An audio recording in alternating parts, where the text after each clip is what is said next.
जय श्रीकृष्ण. श्रीकृष्णाला तुळशीशिवाय निवेद पूर्ण का होत नाही? तुळस एवढी पवित्र का मानली जाते? काय आहे त्यामागचं गूढ? कोण होती वृंदादेवी आणि तुळस कशी बनली भगवानची सर्वात प्रिय? आज आपण ऐकणार आहोत एक अद्भुत, पवित्र आणि भावनिक कथा जी तुमच्या मनाला स्पर्श करेल. पुराणानुसार एक महान पतिव्रता स्त्री होती, वृंदा. ती अत्यंत धार्मिक, साध्वी आणि विष्णूची परमभक्त होती. लहानपणापासूनच ती भगवान विष्णूची पूजा करत होती. तिच्या भक्तीमध्ये इतकी शक्ती होती की देवसुद्धा तिच्या तपश्चर्येने प्रसन्न होत होते. समुद्रातून जन्म झाला एका शक्तिशाली असुराचा, जालंधर.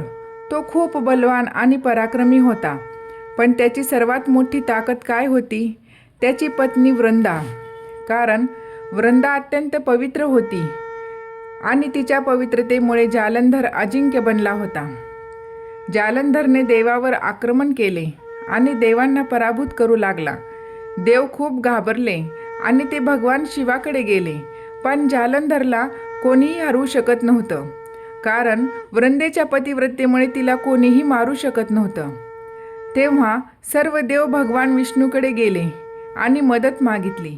भगवान विष्णूंना समजलं की जालंधराचा अंत करायचा असेल तर वृंदेची पतिव्रता शक्ती तोडावी लागेल. भगवान विष्णूंनी जालंधराचं रूप धारण केलं आणि वृंदेसमोर आले. वृंदेला वाटलं की तिचा पती परत आला. ती त्यांच्यासमोर नतमस्तक झाली. पण काही वेळाने तिला सत्य कळलं की हे भगवान विष्णू आहेत. वृंदा खूप दुःखी झाली आणि तिने भगवान विष्णूंना शाप दिला, तुम्ही दगड बनाल. त्यामुळे शालिग्राम निर्माण झाले आणि त्यानंतर वृंदेने अग्नीत प्रवेश केला. तिच्या राखेतून जन्म झाला पवित्र तुळशीचा. वृंदे, तू पृथ्वीवर तुळशीच्या रूपात सदैव वास करशील. माझी कोणतीही पूजा तुझ्याशिवाय पूर्ण होणार नाही. जो भक्त मला तुळशी दल अर्पण करेल त्याच्यावर माझी विशेष कृपा राहील. तेव्हापासून वृंदा तुळशी देवी म्हणून पूजल्या जाऊ लागल्या.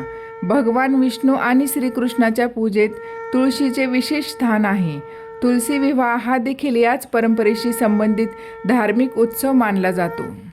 आपण कितीही मोठी पूजा केली पण जर तुळशीचे पान अर्पण केले नाही तर ती पूजा अपूर्ण मानली जाते.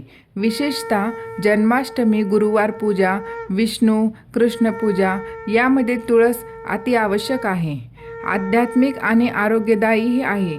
वातावरण शुद्ध करते, सकारात्मक ऊर्जा वाढवते, आरोग्यासाठीही लाभदायक आहे. म्हणून तुळस अर्पण करणे म्हणजे शुद्ध मनाने भगवंताला समर्पण करणे होय. तुळस अर्पण करताना मुख्य गोष्ट म्हणजे भक्ती आणि श्रद्धा. मोठे अर्पण नाही, पण मनाची भावना महत्त्वाची आहे. तुळस अर्पण करणे म्हणजे श्रीकृष्णावरची प्रेम भावना. जर तुम्हाला ही कथा आवडली असेल तर व्हिडिओला लाईक, चॅनलला सबस्क्राईब करा आणि कमेंटमध्ये जय श्रीकृष्ण नक्की लिहा.